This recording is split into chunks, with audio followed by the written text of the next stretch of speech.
2 years ago, my mother-in-law, 52, female, disowned my husband, 29, male, because of his marriage to me, 26, female. And a few days ago, she passed away from cancer. We have been together for 4 years, married for 2, and my mother-in-law, Pamela, had never approved of me. Right from the first time that we had met, she had been very cold and acted very rudely. I had never been treated like that before by anyone, and my husband was very apologetic about her behavior. But even after a lot of confrontations and discussions with her, he was not able to find out the real reason why she didn't like me. She just kept insisting that I was not a good fit for the family, and it was very frustrating for my husband and very hurtful for me. He couldn't cut her out of his life completely because his father had passed away when he was very little and she had raised him completely on her own. So of course he was very grateful to her. But even then, after he started dating, he kind of distanced himself from her when she made it clear that she was not going to be accepting me anytime soon. After 2 years of dating, we decided to elope and get married as a spur-of-the-moment decision on our 2nd anniversary together. When we came back and told our families so we could have a proper wedding, my family was very happy, but Pamela lost her mind. She told him that she never wanted to see him again and said that she had had enough of this, and finally we got to the bottom of why she didn't like me. Basically, she believed that her son deserved better and shouldn't have married somebody as ugly as me. And she was embarrassed of having me for a daughter-in-law because it wasn't like I was a sight to behold appearance-wise, and neither was I particularly accomplished to make up for it. For context, I had been diagnosed with PCOS and Cushing's syndrome 6 years ago, which means that I've had to make a lot of lifestyle changes, but even then I struggle with my weight occasionally. And on top of that, I have a really weird-looking buffalo hump on the back of my neck, courtesy of my Cushing's syndrome. But I don't let these things bother me. I know that as long as I'm trying to stay healthy, it will all work out fine. Unfortunately, according to Pamela, I am hideously deformed, and that's why she never liked me. Obviously, my husband had a huge fight with her about that because she said these horrible things right to my face and made me cry the day that we told her about the fact that we had eloped. But she didn't care. She just told him that she didn't want to see either of us ever again and told him that she was disowning him for as long as he stayed married to me. After that, my husband walked out with me and hasn't looked back. She wasn't invited to the wedding either, and for the past 2 years, we have barely had any contact with her. Because not only did she call me ugly and disown me, but a couple of months after we got married, she ended up moving his ex-wife into the house with her. My husband had been married before for about a year when he was around 21 or maybe 22. Him and his college girlfriend got married right after they graduated, after being together for 2 years. But that marriage ended in divorce because she wanted to stop looking for jobs and stay at home at the time. My husband couldn't afford to let her do that. And if they wanted to afford the lifestyle that she wanted, she would have had to work too. That gave way to a lot of differences between the two of them, and they ended up filing for divorce just a couple of weeks after their 1st anniversary. Since then, they hadn't kept in touch, but Pamela had remained close to his ex, Daisy. He didn't even know that they had stayed in touch until Pamela sent him an email 5 months after we got married, saying that now that the two of us were officially together in everybody's eyes, she wanted nothing to do with him anymore, and she had been deeply upset by the fact that even though she didn't approve of me, he had still gone and married me. But it was fine because she had spoken to Daisy, and now she had decided to move in with Pamela to keep her company. From the email, we made out that Daisy had offered to move in with her after hearing what had gone down with us. She had told Pamela that she was going to her and staying with her to keep her company, and was making it out to be some huge sacrifice that she was making for the sake of her ex-mother-in-law. But my husband and I both knew that she was doing this And that's because she didn't like working. And she knew that as long as she was staying with Pamela, she would be taken care of. Since, in spite of being a single mother, she had done pretty well in her career and was still working, Daisy didn't have anything to worry about financially. To put it in a few words, Pamela was getting played for a fool, but she thought that Daisy was coming to her rescue and was going to be the daughter that she never had. And these are actually her words. In her email, she literally said that Daisy was the daughter she never had, and confessed that she had never even wanted a son and had wanted a daughter just like herself. So she was actually much happier with Daisy in her life, and that upset my husband a lot. But he still never replied to that email. I was always aware of the fact that Pamela really liked Daisy and thought of her as a younger version of herself simply because they were both blonde and were interested in modeling when they were in college. That's pretty much where the similarities end, but Pamela had projected herself onto her and had always liked her a lot. She often even brought her up to compare to me, to make me feel bad about myself, but nobody had ever thought that she would actually choose Daisy over her own son. But that's what happened, and after that email, they never spoke again. Now fast forward to 3 months ago, my husband started receiving phone calls and messages from an unknown number. He didn't accept the calls, but he did read the messages saying that his mother was really sick and had been diagnosed with pancreatic cancer a couple of months ago, and she wanted to see him. But my husband thought that somebody was playing a prank on him, so he ignored it at first and blocked the number. And then, finally, one day, he started receiving calls from another number. So he finally picked up, and it was Daisy on the other line. She tried to talk to him, but he told her that he was not interested and hung up. After that, she didn't try to contact him again, and my husband never even told me about this until recently. The reason this was brought up was because a couple of days ago we received an email from Daisy saying that his mother had passed away in her sleep after a particularly bad and painful day in the hospital. In the past few months, after my husband had rejected his mother's last wishes to see him, she had grown increasingly upset and angry and wrote him out of her will officially, something she hadn't done until recently, although she had declared that she was disowning him publicly.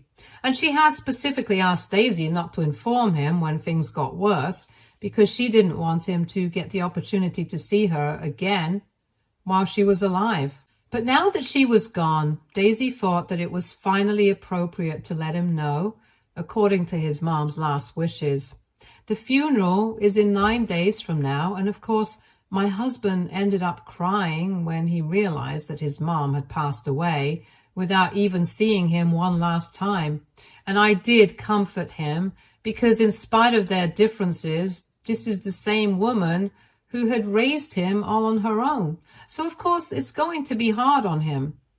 But in the past few years, I've also learned that she's not exactly perfect. And even apart from the whole thing with me and Daisy, there were a lot of other things that were very problematic about her, but I don't want to get into that right now. Anyway, my point is that I comforted my husband, but when he said that is part of everything that had happened, he just didn't think that he wanted to attend the funeral. And I told him that it was not necessary for him to do so if he didn't feel like it, because a lot of time had passed, and rather than be fake and pretentious, I think it would be better to just sit it out.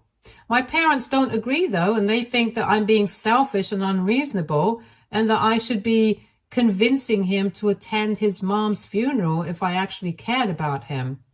The thing is, I do care about him, and that's why I don't think that I should pressure him into doing something that he doesn't want to. And he has made it clear that he doesn't want to go. But at the end of the day, it is his mom and it is her funeral. So it's a pretty big deal if he doesn't go. And I'm afraid that I might be making a mistake here by encouraging him. AITA for telling my husband that it's fine if he doesn't attend his mom's funeral? Edit. Okay, so the other stuff that I was talking about, I didn't bring it up in the post because it was not exactly relevant to the whole situation with me or the situation with Daisy. It's just stuff from the past, but I guess it'll still help come to a conclusion. So the thing is, even though Pamela raised him completely by herself, with a little help from his grandparents, she was also not exactly the best kind of parent to have. I can understand that as a single mother, things must have been tough for her, and maybe she thought that it was necessary for her to be a disciplinarian so she would be taken seriously at home. But somehow, instead of scaring him in a disciplinarian kind of way, she was just generally scary. From whatever my husband has told me, she had serious anger issues, and she would lash out at him over the smallest of things, sometimes even getting physical. And this continued till he was in high school.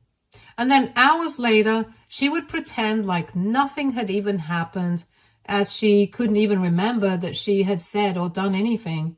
On top of that, while trying to make sure that he was disciplined and academically focused, she pretty much ended up making sure that he didn't do anything at all. He was not allowed to go over to his friends' places after school or invite them over. He was not allowed to go to parties or even to date. Of course, he still did all this secretly, but it was just really difficult for him because while other kids were allowed to do all this by their parents, his mother simply wouldn't have it. And that's why he had to put in so much effort just to hide normal stuff. I'm not an authority figure when it comes to parenting because I don't have any kids of my own, but I'm pretty sure that she really messed him up and her behavior as a parent was less than ideal. Even after he grew up, she continued wanting to control him, so I can understand why he ended up distancing himself from her so much when he finally got the opportunity to do so. He had only stayed in touch with her out of respect for everything that she had done for him as a mother, but then, after she insulted him, I guess he finally realized that in spite of everything, she was never going to be able to respect him as an individual, and that's why he cut her off. That's why he doesn't want to attend the funeral, because her entire family is going to be there, and he just doesn't want a bunch of crap from people who hardly even know him telling him how disappointed his mother had been, without knowing the full facts, especially when he's struggling internally as well. And I feel like he has his reasons, so it's not necessary for him to be present there. Update 1. Thank you everyone for all the comments. I've spoken to my parents and I've told them that at the end of the day, it's my husband's decision whether he wants to be there at Pamela's funeral or not. And I'm not going to force him to do anything he doesn't feel comfortable doing, especially considering the fact that he has lost his mother and he's already feeling pretty weird and conflicted about everything he's going through. The last thing he needs is me pressuring him to do something he doesn't want to. He just needs to be comforted and taken care of at the moment. He and his mother had a complex relationship, and I didn't tell my parents everything because honestly, it's none of their business. But I told him that it's not like he doesn't feel bad. It's just that he has his personal reasons and they need to respect it. But they told me that I was being unreasonable and it was a huge sign of disrespect to not be present at his mom's funeral. And then for some reason, they started taking it personally, saying that kids nowadays are really ungrateful and can't think about anybody apart from themselves. They always want to take the easy way out, and apparently our generation is really egoistic and selfish, blah, blah, blah. The same crap that other people say, and I don't have any patience for that. So I told them that they don't know anything about his situation or his reasons, and not everybody has a healthy relationship with their parents, so they need to cut it out. I was furious that they were even arguing with me about this because I know my husband a lot better than they do, and it was really annoying that they were pretending that this was a generation-specific problem when it was really just a very specific personal issue. Anyway, long story short, I got into a fight with my parents over this, and for the past couple of days, we haven't been speaking to each other. I really don't understand why they are so stubborn about this, because at the end of the day, this is between my husband and his mother. They don't have anything to do with it. In fact, they didn't even know Pamela that well. They had probably met her just a handful of times, and even then they hadn't gotten along well with her because they had seen the way she treated me. I don't understand why they are taking it so personally, as if my husband and I have refused to attend an event that they're hosting or something. I haven't told my husband about the fight with my parents because honestly, he has enough on his plate right now, and he doesn't need to know about my troubles as well. Ever since he read the email, he's become a lot more quiet and withdrawn, and I can totally understand that he's going through something.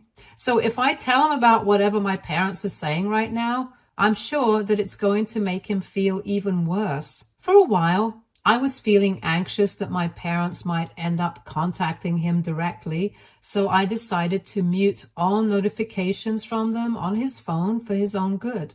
He doesn't know about it. I'm going to tell him later, but I just don't want my parents to be bothering him at this time. It was probably the single most sneaky thing that I've ever done. Even though we know each other's passwords, we have never snooped or gone through each other's phones, so this is the first time that I've ever done that. And I'm not sure how he might react to that when I tell him. But the only thing that I'm sure of is that I'm doing this for his own good. And I'm hoping that that's enough.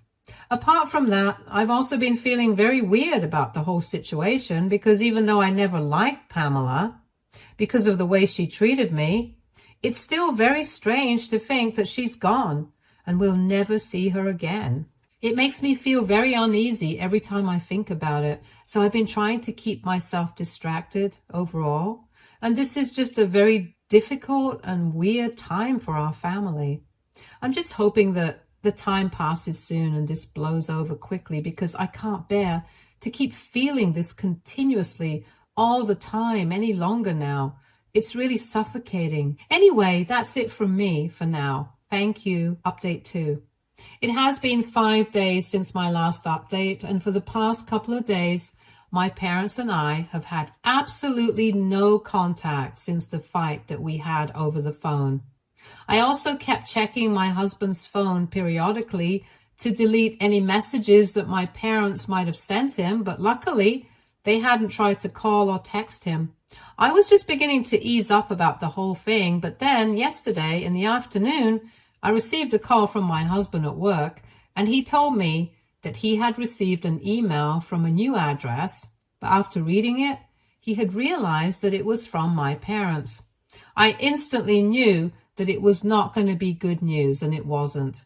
He went on to tell me that his parents had written 2 whole paragraphs criticizing him for his decision, and also saying how selfish and unreasonable it is for me to be supporting him. They have called him an escapist and a coward for refusing to attend his mother's funeral just because he's afraid of what people from her family might say, which they have every right to say because he cut his mother out of his life and refused to see her even when she was sick. Instead of facing all the criticism and accepting it, he's running away from it at the cost of seeing his mother one last time and paying his last respects.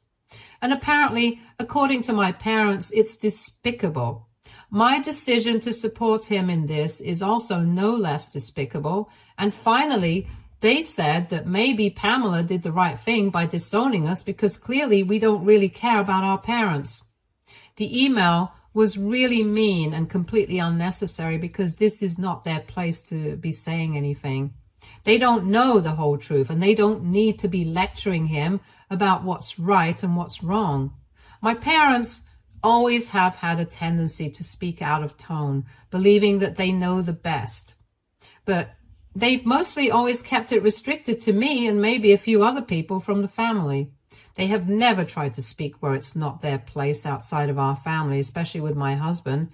This is the first time. But this is enough.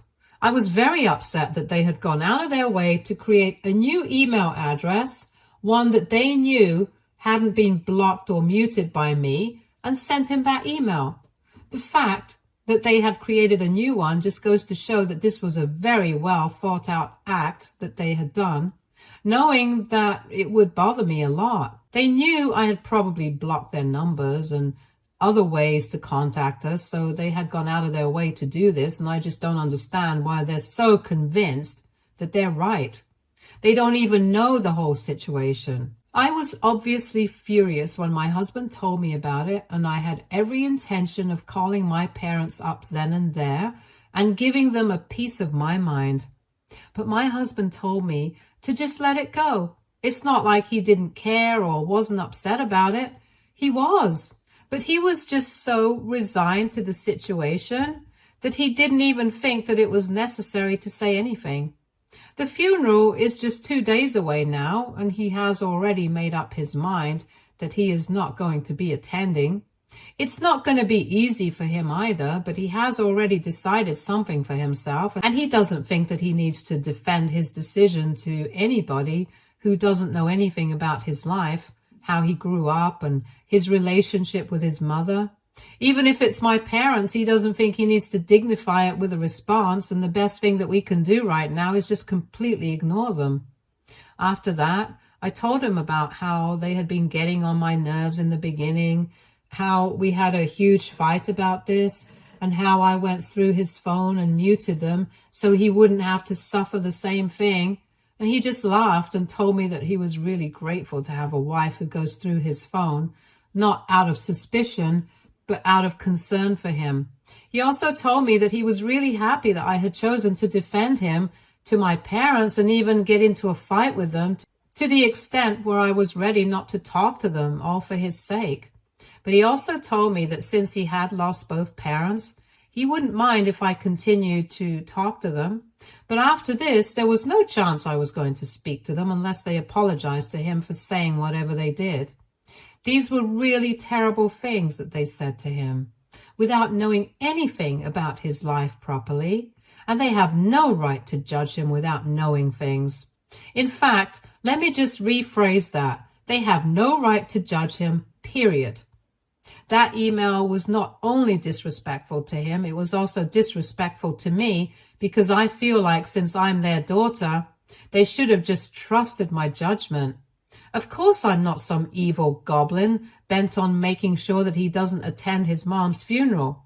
Of course, if I'm supporting him, there must be some reason, but they can't bring themselves to believe that. They just want to prove that they are right, and so they will do anything it takes to make us feel bad about it. So be it then.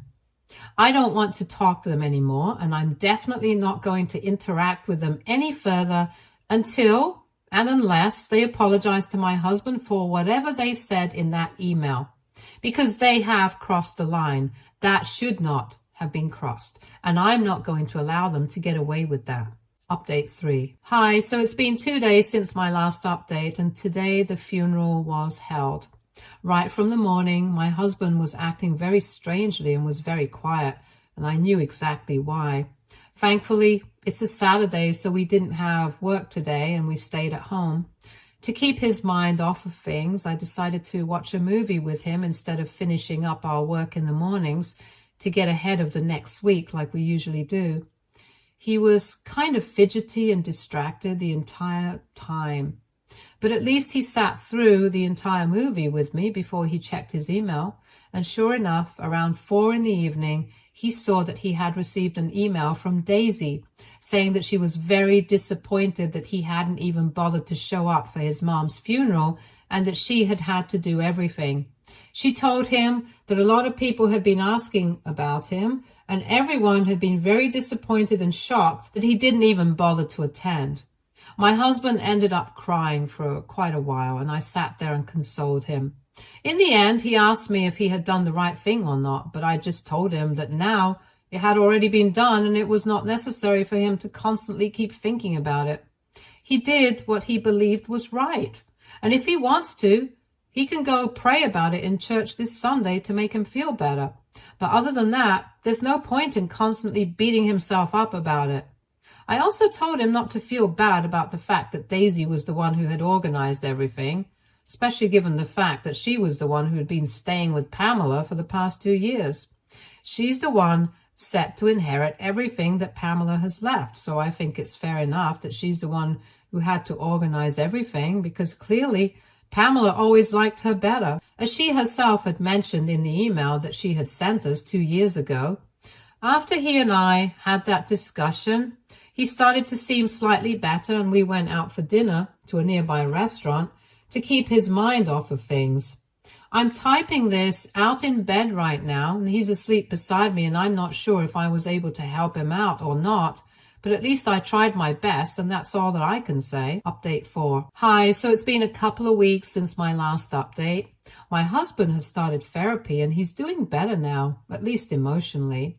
I haven't been on speaking terms with my parents for a really long time, and I don't intend on speaking to them unless they apologize, which I don't think they're going to do. But it's fine. My husband and I are used to distancing ourselves from our parents, first from his mother and now from my parents. It's kind of disappointing, but there's nothing much that I can do about it. Anyway, I'm just happy that my husband and I are doing well, and even though I still find him occasionally going through old photos of him with his mom, I know that he has accepted the fact that she's gone, the good and the bad. If he regrets his decision not to attend the funeral, he never lets me know about it, and I try not to ask about it too much either, because I know that it probably hurts him to talk about it. If he wants to, I'm always here for him, but I'm going to let him decide when he wants to talk about it right now. As for Daisy, even though we had blocked her, she sent us another email a couple of days ago saying that Pamela had left everything to her, and she hoped that he wouldn't contest the will because she really needs this right now. That was it. She didn't say anything else, and I don't think that my husband is going to be contesting the will either. That's probably the last thing on his mind right now. And in all honesty, I don't mind the fact that Daisy's going to have everything that Pamela left. She can keep it. I don't think either of us is going to be particularly affected by any of that. Anyway, we are working on things, slowly but steadily. And I hope that someday my husband is going to be fine with everything that worked out in his favor and everything that didn't. And I'm going to be by his side always. Stay tuned for more stories from our girl relationships.